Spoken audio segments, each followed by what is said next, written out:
Hey, welcome back to Danford Golf Instruction. Today we're going to talk about 8 pieces of advice that are commonly given by friends, family, husbands, or maybe even wives. All right, so these 8 pieces of advice, we're going to rate them from most helpful to least helpful. All right, because all of us have probably heard this at some given time in our golfing career, or maybe you've been one of the people who've actually passed on these pieces of advice to friends or family as you've played golf. So as always, make sure you subscribe. We appreciate all of the subscribers that we've been giving lately, so that's really good news. And give us a thumbs up. Those thumbs ups helps other people get these videos. And if you have any comments, leave those down below, and make sure you hit that little bell button because you'll get all our future videos that we have coming up. So starting off, we're going to talk about a piece of advice of the idea of when it comes to your setup of sitting on like a bench or a stool. So I see people come up, and I always ask people, if you've taken lessons, who's given you advice? If you've not taken lessons, is this something that a friend or a family member has told you? So sitting on a stool is the first piece of advice. So I see people come up and they just kind of squat their butt back and squat their knees, and it looks like they're sitting on a little bench, right? Or on a stool. All right. Now, when it comes to golf, if you don't think it's athletic, then you're probably in the wrong aspect of what the idea of golf is. Golf is super athletic. It's just like every other sport. So the first thing you need to do is you have to get into an athletic stance. If you think sitting on a bench or on the edge of a stool looks athletic to you, you're in the wrong part of it, okay? Golf is athletic. So some of the things that happen when you sit on a stool like this is, first, your shoulder plane is going to be really flat, okay? Because you're not actually bent over to the golf ball. So first thing, you got a really flat shoulder plane. And so when anything is super flat, you're either going to make a mistake by coming down to try to get steep to it, or you're going to be somebody who just flat tops the ball a lot, right? You're going to lack distance, you're going to lack consistency, right? Your weight's going to be on your heels, so you're probably going to find yourself falling backwards a lot, right? So the first thing you need to do is, if somebody tells you to feel like you're sitting on a stool or anything like that, you need to ignore that advice.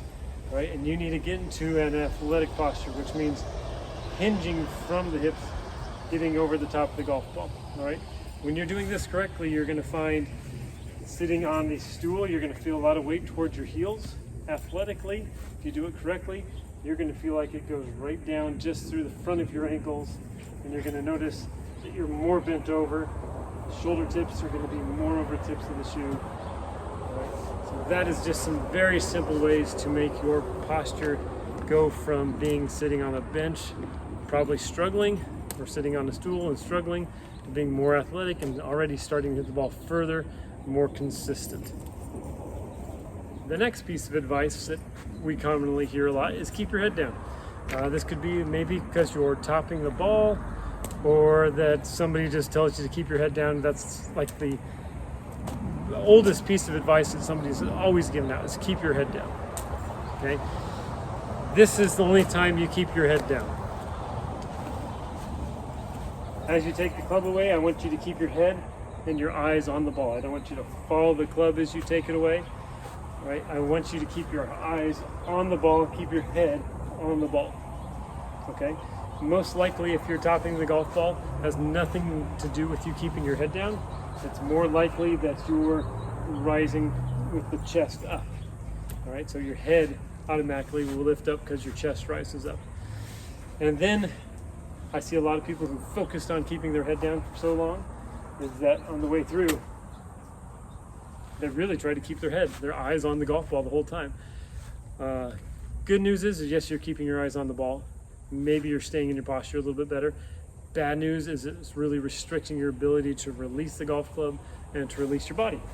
So if I stay down, I kind of look like that, really flat-footed. All right, my advice to you, all right, especially if you're starting to feel like, man, I kind of got back pain, all right, I want you, as you swing through,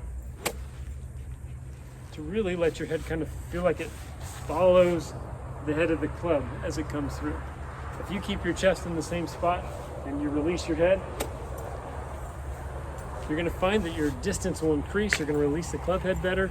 Everything's going to get better. So don't just keep your head down because somebody's been telling you they've been topping it. All right, keep your head down in the backswing and then release it on the through swing. The next piece of advice is the idea of bumping your hips. Actually, my mom took a lesson from an instructor at one point in time, and he told her to bump her hips. So that in the backswing, you should bump it to the right, and downswing, bump it left. I don't even know what that means. That's crazy.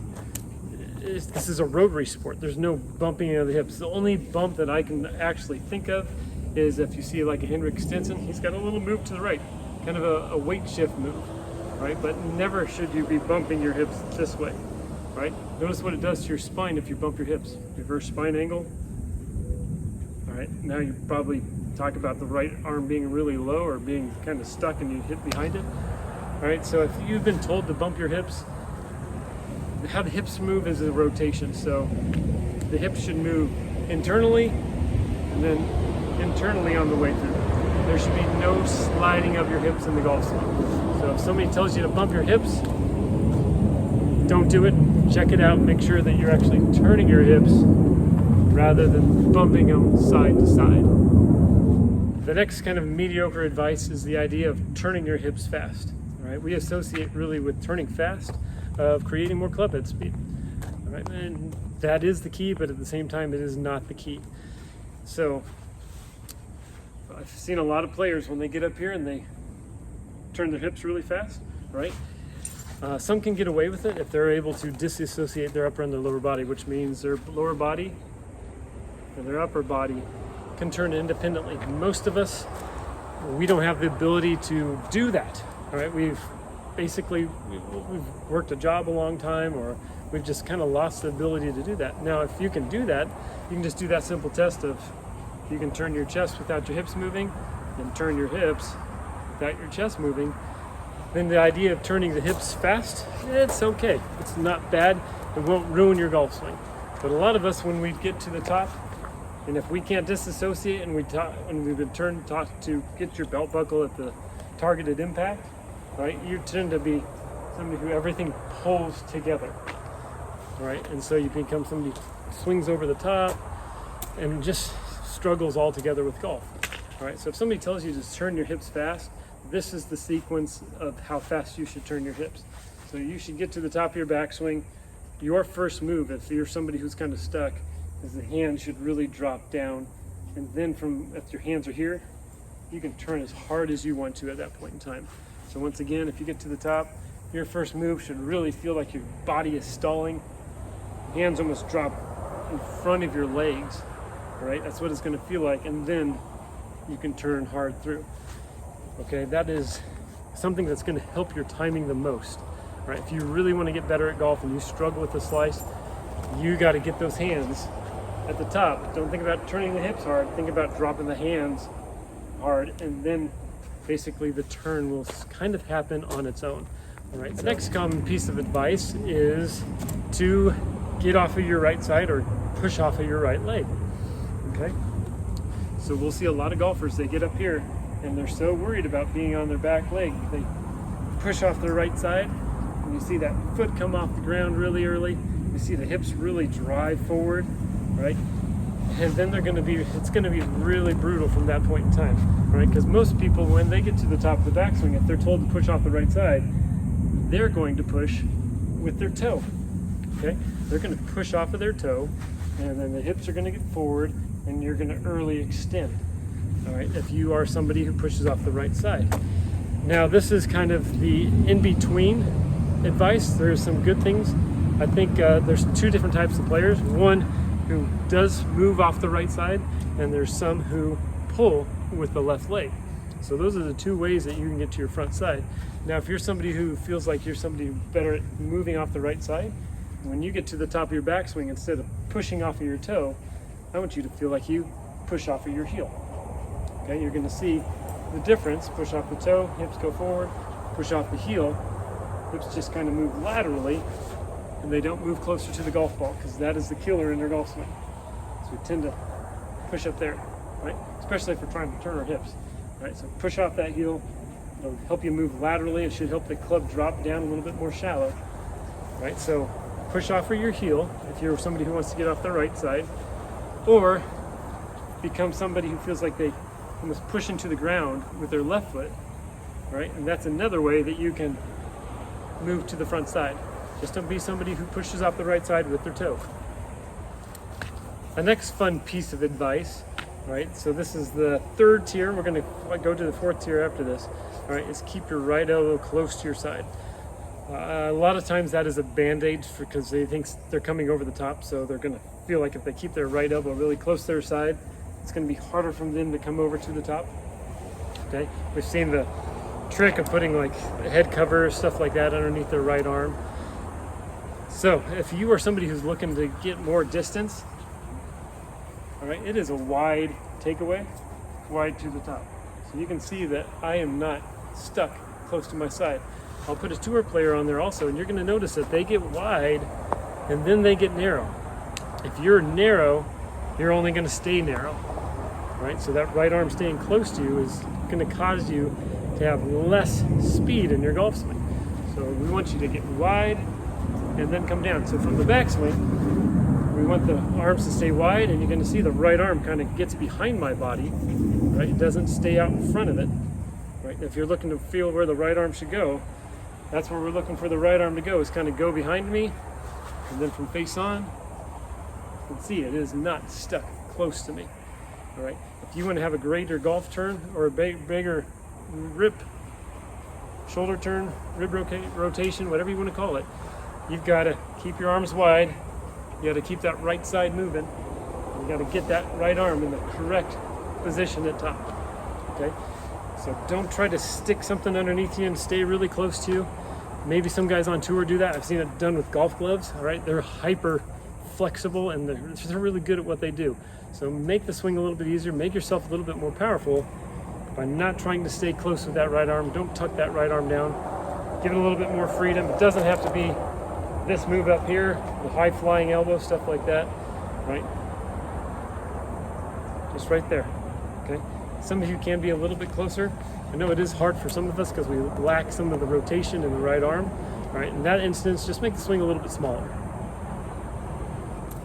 All right, now we're on to our final two pieces of advice. This is the top tier. These are the best pieces of advice that a friend or a family member has probably given you.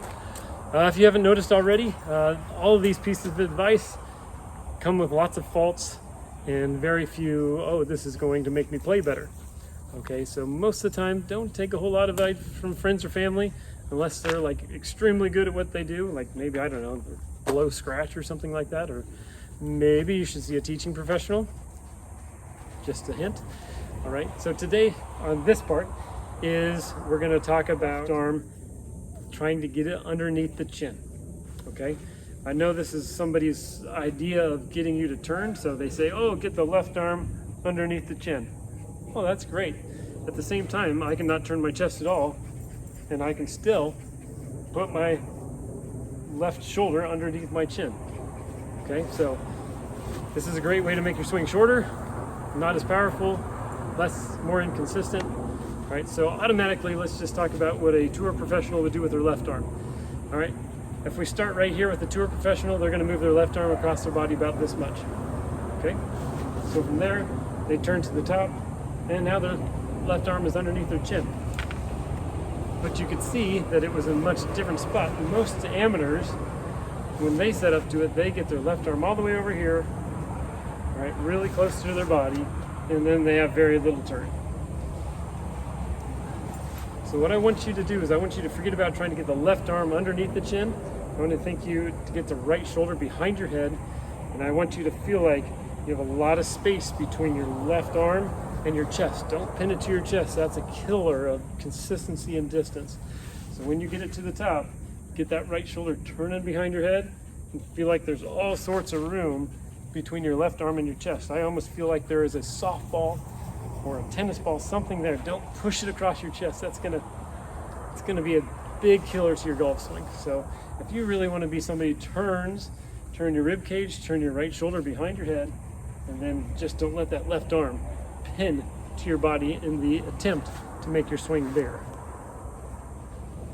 Now our final piece of advice, this is something that my dad actually worked on me with when I was a kid, so some of my swing faults I'm always going to blame on him, is the idea of a low and slow takeaway. All right, so let's first tackle the part that is good.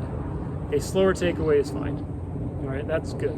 There's nothing wrong with a slower takeaway or a slower backswing, as long as it doesn't take eternity for you to take the club back. All right, the problem with a low takeaway is when you take the club back low, the club back usually comes inside. All right, most takeaways are going to feel like they actually come off the ground right in the beginning.